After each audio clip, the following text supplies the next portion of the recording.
Good afternoon, ¿cómo están, chicos? De sophomore class, cuarto de secundaria. Pasaba por acá para dejarles un video. No, no pasaba por acá. Estoy haciendo un pequeño video para ayudarles un poquito a entender lo que son las progresiones.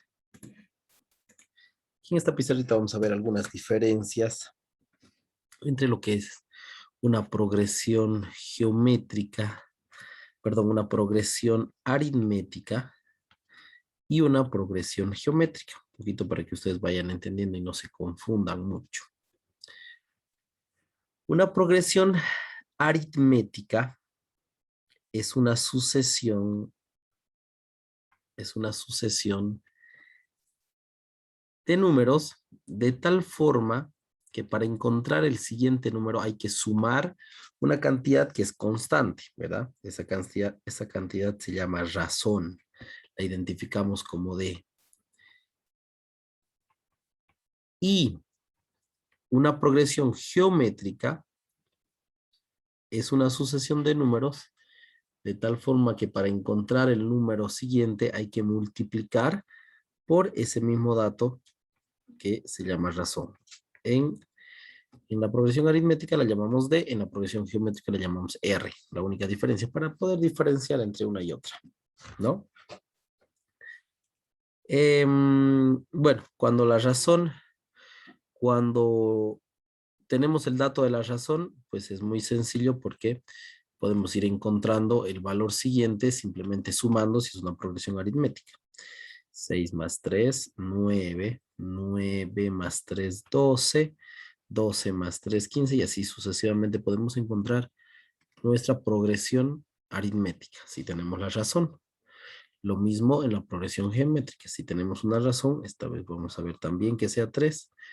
Entonces podemos ir encontrando 2 por 3, 6, 6 por 3, 18, 18 por 3, 54 y así sucesivamente. Entonces, la clave es eso, entender que en una progresión aritmética se suma la razón y en una progresión geométrica se multiplica la razón para encontrar esto.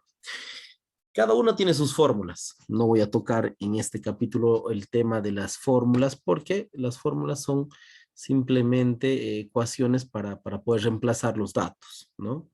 Según la incógnita que tengamos, vamos a usar la fórmula adecuada y en función de eso vamos a hallar lo que nos soliciten en el determinado problema. Pero, la principal diferencia está en eso, en que se suma y se multiplica. Bueno, ¿qué datos tenemos?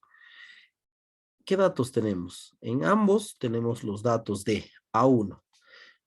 A1 representa el primer término, ¿verdad? En este caso, 6 y aquí 2, A1. Cuando nos dicen AN se refiere al último término. Al último término. Aquí vamos a suponer que es 15 y aquí vamos a suponer que es 54. Entonces, eso es AN. ¿Qué otro término nos dan? ¿Qué otro dato nos dan? N.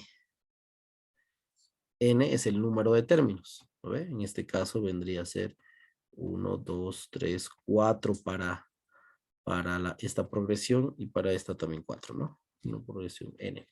Es el número de términos, entonces, es el número de términos. ¿Qué otro dato tenemos? También el dato que también nos dan es la sumatoria, que nos dan o que nos solicitan. Una sumatoria de n términos, para eso también tiene su propia fórmula y si tenemos todos los datos que nos piden, pues también podemos encontrar la suma de los datos, es decir, sumar. ¿Cuánto es 6 más 9 más 12 más 15? A eso me refiero con sumatoria. Y en progresión geométrica lo mismo, la sumatoria 2 más 6 más 18 más 54. Es una fórmula para encontrar la suma de todos los términos. Entonces, en ambos, en ambas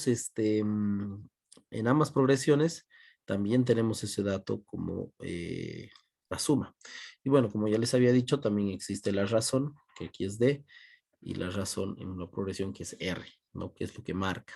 Ahora, También tenemos que ver que si tenemos dos datos seguiditos, esto no es por fórmula, es por simple lógica matemática, que si tenemos dos datos seguiditos, podemos encontrar automáticamente la razón. Eso es muy importante porque en muchas situaciones nos dan, ¿no? Como para que podamos hallar de forma directa. Entonces, esta progresión, por ejemplo, perdón, esta razón de la primera progresión aritmética, la puedo calcular restando el posterior menos el anterior. ¿Ve? 9 menos 6 es 3. Otra forma sería 12 menos 9, 3. Entonces, fíjense que esto es uniforme. Algo parecido pasa en la progresión geométrica, sino que en vez de restar, no voy a restar porque la inversa de la multiplicación es la división. Entonces voy a dividir el posterior menos el anterior. 6 entre 2, 3. Lo mismo podría calcular entre 18 con 6. 18 entre 6, 3. Entonces, fíjense, también puedo encontrar la razón de manera directa. Entonces, lo que yo quiero que comprendan, que entiendan lógicamente es cómo armar una progresión aritmética, cómo armar una progresión geométrica y cuáles son sus elementos, ¿no? En un posterior video les voy a dar las fórmulas y vamos a hacer algunos ejercicios más complicados, pero hasta aquí quería llegar a eso, la diferencia entre los elementos y cómo armar una progresión aritmética y una progresión geométrica. Espero les sirva un poquito, ya de manera introductoria, a este nuevo tema que se llama progresiones. Les envío un gran saludo, un abrazo, que estén bien, cuídense mucho.